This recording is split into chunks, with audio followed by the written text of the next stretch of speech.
Assim era que cantava os cabras de Lampião, dançando e chachando nos forró do sertão. Está começando o episódio número 6 do TemaCast. Aqui é Francisco Seixas e tenho o imenso prazer de ter comigo Larissa Abreu. Oi, gente. Igor Alcântara. Oi, pessoal.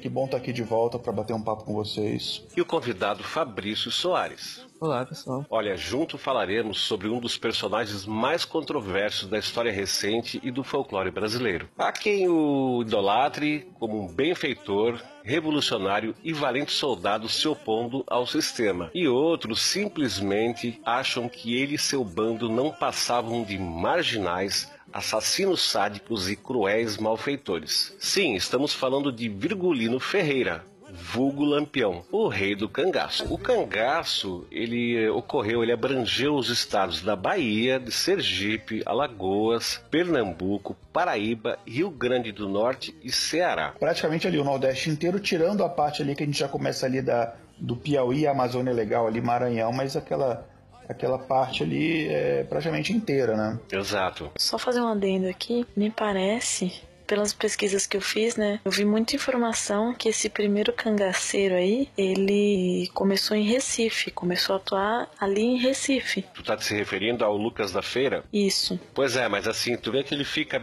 bem distanciado do resto, né, dos outros grupos de cangaceiros. Ele fica lá em 1840, é o registro que se tem. Isso. Tá? E é interessante notar que, ao contrário do que muita gente pode pensar, o Lampião, ele não foi o primeiro cangaceiro, ele aderiu ao cangaço. Então o cangaço ele já vinha de muito tempo, que era um movimento que já acontecia há algum tempo, e Lampião aderiu a esse movimento, o que pode parecer que ele, por ser uma figura tão icônica, ele tenha criado esse movimento, tenha começado com ele. Tem muita gente que acha que o cangaço começou em Lampião e terminou com o Lampião, e na verdade não é bem isso. Mas vamos fazer assim, vamos fazer uma visão a respeito do cangaço. O cangaço ele é visto por duas óticas. A ótica o ponto de vista da lei, tá? No ponto de vista da lei, os cangaceiros eram bandidos e criminosos da pior espécie, já que eles matavam, roubavam, praticavam outros crimes como estupros e faziam negociatas sujas com políticos e fazendeiros. Isso no ponto de vista da lei. Eram foras da lei porque não cumpriam a lei. Agora, do ponto de vista político, eles faziam parte de uma pequena porção da população que não aceitaram, desde os tempos da colonização, como já foi dito pelo Igor, né, o modelo oligárquico onde o poder econômico e político pertence a uma minoria privilegiada. Então, aquilo que o Igor falou, nomeia lá um coronel, ele é o dono daquela região, ele manda, desmanda, controla a vida de todo mundo, decide quem é que vota em quem, tal, não sei o quê. Então, do ponto de vista político, o cangaço eram as pessoas que não se subjugaram a esse modelo, então transgrediam as leis vigentes e fazia valer as regras e as leis particulares. Precisa com as suas próprias mãos, Lampião não morreu, Lampião que é uma fera. Embora exista controvérsia, inclusive quanto à data de nascimento do Lampião, Virgulino Ferreira da Silva teria nascido no dia 4 de junho de 1898, mas há quem diga que ele nasceu no dia 7 de julho de 1895. Mas, para variar, mais uma controvérsia aí para a gente lidar. Ele nasceu na comarca de Vila Bela, que hoje se chama Serra Talhada, em Pernambuco. Ele é o terceiro dos 9 filhos de José Ferreira e Maria Lopes. Bom, agora vamos ver como é que foi Lampião. Lampião, para muitos, é um psicopata, um louco e não sei o que, mas afinal, ele teve uma infância normal, como qualquer outra criança da época dele. Ele recebeu uma alfabetização precária, mas muito acima do que se costumava receber na época e naquela região. E aí é o seguinte, ele entra no cangaço porque em 1915 começa uma briga entre a família Ferreira, que é a família dele, e a do vizinho, que era José Saturnino. Uns dizem que é por causa de terras e outros dizem que é por causa de chocalho, aquela coisa que se coloca no pescoço do boi lá, do gado, tá? Até nisso existe controvérsia. Mas seja qual for o motivo, não era um motivo assim muito grande. A gente vai fazer agora uma abordagem a respeito da maneira que o bando de Lampião Lampião agia, tá? Então, para a gente poder falar disso, a gente vai ter que criar aqui um índice, tá? De alguns termos, porque a gente fala assim, ó, que o confronto entre o bando de Lampião e os volantes, quando eu digo volantes, eu estou me referindo às patrulhas militares, que eram chamadas de volante na época, tá? O confronto entre o bando e os volantes se dava através de batalhas com armas de fogo de todo tipo possível na época. E muito embora tenha gente que possa pensar assim, pois é, então o cara usava o quê? É uma coisa antiga, o pessoal perde meio noção. Não, a gente tá falando dos anos 20, então já existia arma de fogo e não era aqueles bacamarte. Até existia bacamarte, aquelas espingardas antigona, mas a coisa chegava a ter, inclusive, submetralhadora na jogada. A gente está falando aí pós-Primeira Guerra Mundial, então, quer dizer, exatamente, a indústria bélica tinha se desenvolvido. Fora do campo de batalha, a coisa ocorria num ritual meio macabro. Eles tinham na cintura um punhal que às vezes chegava a ter 80 centímetros de comprimento. Esse punhal era enfiado com um golpe certeiro na base da clavícula, que é a popular saboneteira, né? Esse vaziozinho que a gente tem aqui abaixo do pescoço. E a lâmina cortava a carne, cortava artérias, perfurava o pulmão, passava pelo coração e quando era retirada era um festival de sangue, era um esguicho espetacular. E com isso era um policial um dedo duro a menos na caatinga, né? E um morto a mais na contabilidade do cangaço. Isso era uma das formas dele matar, né?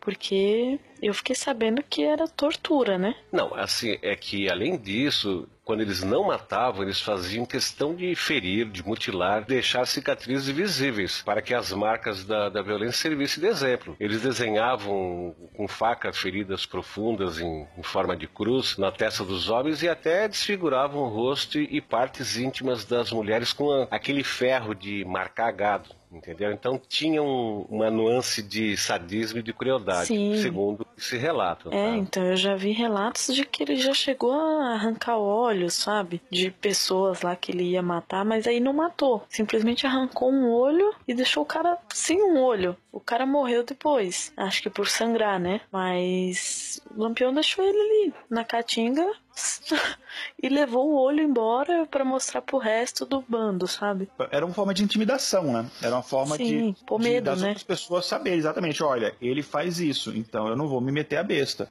Até por isso os volantes, quando eles fugiam tão desesperados, que eles sabiam, cara, se me pegarem, tô ralado. Aquilo dali que me espera. A gente poderia citar assim, por exemplo, que eles eram habituados a viver na caatinga. Então eles não eram uma presa fácil para os volantes, né, para a polícia. E principalmente quando se tratava de unidades que eram deslocadas das grandes cidades com a missão de combater, né, lá no meio da caatinga. Uma das maiores dificuldades de enfrentar os cangaceiros era de que preferiam ataques rápidos e ferozes, que é aquilo lá que a gente já falou. Sim. Eles faziam emboscada, ia lá, davam um recado e um abraço, porque acabava surpreendendo o adversário, né? Eles também não tinham qualquer cerimônia em cair fora, fugir, se eles julgassem que eles estavam em desvantagem, que eles estavam acuados, entendeu? Táticas de guerrilha, né? Então esse negócio assim, mas você vai ser chamado de covarde, eles estavam cagando litros para isso. Foi o que aconteceu em Mossoró, inclusive. Sim, no Rio Grande do Norte, ele foi o único lugar que ele tentou chegar e guerrear lá e caiu fora porque a chapa esquentou pro lado dele. Né? Isso foi só em 1927, esse caso ficou famoso, né, que eles tentaram, foi uma tentativa ousada, né, que era uma cidade maior dos padrões das cidades que eles atacavam. Na Mossoró, na época, tinha mais ou menos 25 mil pessoas. E aí, sabendo que eles não iam conseguir tomar a cidade facilmente, né, eles chegaram inclusive a fazer uma proposta ao prefeito da cidade, falou, você paga pra gente aí 400 contos de réis e a gente deixa vocês em paz. Aí o prefeito falou, a gente tem esse dinheiro assim, só que tá aqui, vem buscar. Enfim, e aí no final eles não conseguiram, eles tentaram invadir, mas a população se entrincheirou na cidade e conseguiu expulsar o bando de Lampião, enfim, eles conseguiram fugir.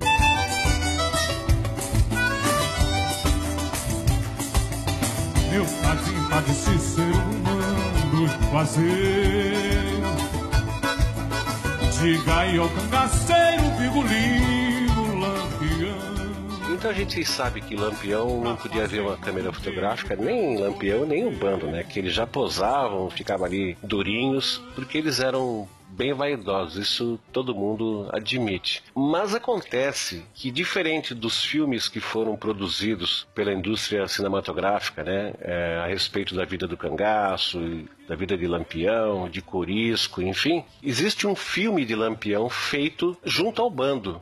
Tá? Teve um cidadão chamado Benjamin Abraão, que era um libanês radicado aqui no Brasil e que acabou se tornando secretário do padre Cícero. Então, como o Lampião venerava, né, o padre Cícero, o santo padinho Padre Cício, né, como era chamado lá no Nordeste, com a intermediação do padre Cícero, ele conseguiu que esse Benjamin Abraão se juntasse ao bando de Lampião por 2 meses e fizesse filmagens junto ao grupo, porque ele tinha interesse em fazer esse documentário. Esse documentário, produzido pelo Benjamin Abraão, ele foi caçado, né, durante o Estado Novo, e hoje a gente encontra aí um fragmento dele de aproximadamente uns 14, 15 minutos. 1938, ou seja, Lampião entrou no cangaço em 1920, né? Acho que foi isso, né, Igor? Sim, 1920, isso. Então, no dia 27 de julho de 38, o bando de Lampião acampou numa fazenda chamada Angicos, que ficava situada no sertão de Sergipe. Ao fato de que um coiteiro de Lampião, Pedro de Cândida, ele acabou revelando sob tortura onde o Lampião e seu bando se encontravam. O cenário foi assim, ó, o fogo cerrado da volante que atacou Lampião lá na fazenda de Angicos durou aproximadamente 15 minutos só. E Lampião teria tombado em primeiro lugar. A Maria Bonita foi abatida logo em seguida. Fato Lampião. Ele foi o primeiro a ser morto. A Maria Bonita, me parece que foi, vendo ele cair, foi lá para socorrê-lo e acabou também sendo baleada. O bando foi apanhado de surpresa e muitos dos 39 cangaceiros, 39 segundo algumas fontes, tá, gente? Segundo outras eram 34. Não é que a gente esteja falando errado, a gente faz uma opção. Então, eles foram apanhados de surpresa e muitos dos 39 cangaceiros que se refugiavam na grota ainda estavam dormindo, porque era 5 horas da manhã. Desses 39, 9 morreram na emboscada e o restante conseguiu fugir. Aí, em seguida, iniciou-se um processo de decapitação dos que morreram. Mas sabe, Francisco, é interessante notar porque a emboscada foi feita de maneira tão precisa que aconteceu algo que era incomum nos combates entre os cangaceiros e as volantes, que houve apenas uma baixa das volantes. Do Lampião era estar aguardando a volante. Por isso que a gente falou antes que eles sempre usavam a tática da emboscada. Nesse caso, eles estavam relaxados, dormindo. Eles estavam longe do armamento deles, né? Estavam desarmados, estavam a maioria dormindo. Só Lampião que foi lá fazer um xixi no canto, sei lá o quê, e foi morto.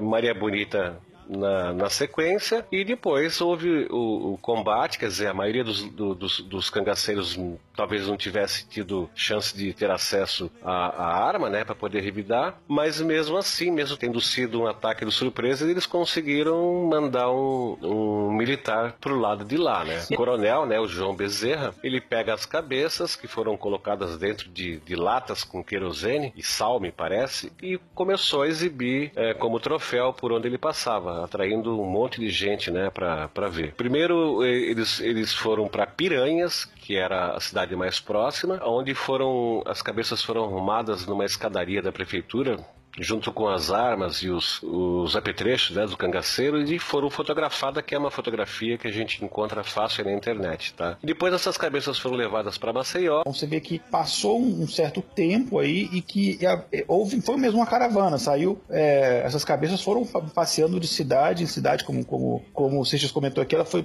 passeando de cidade em cidade, sendo exposta como se fosse um circo de horrores, e as pessoas se amontoavam ali para ver aquilo dali. Então foi uma coisa horrenda mesmo. E diziam que o fato deles terem decapitado os mortos é porque os corpos eram muito pesados para ser carregados e tal, mas a gente sabe que eles precisavam de uma prova que tinha realmente matado o Lampião. Acho que era uma condição, né, que foi imposta, que tipo, eu quero a cabeça deles aqui na minha mão. E depois disso, né, depois desse roteiro todo que foi feito com essas cabeças, elas foram expostas durante 30 anos no Museu do Instituto Nina Rodrigues, em Salvador, na Bahia. E somente no dia 6 de fevereiro de 69 é que essas cabeças foram sepultadas lá na Bahia também, em Salvador. Essa é a história de Lampião contada bem rapidamente.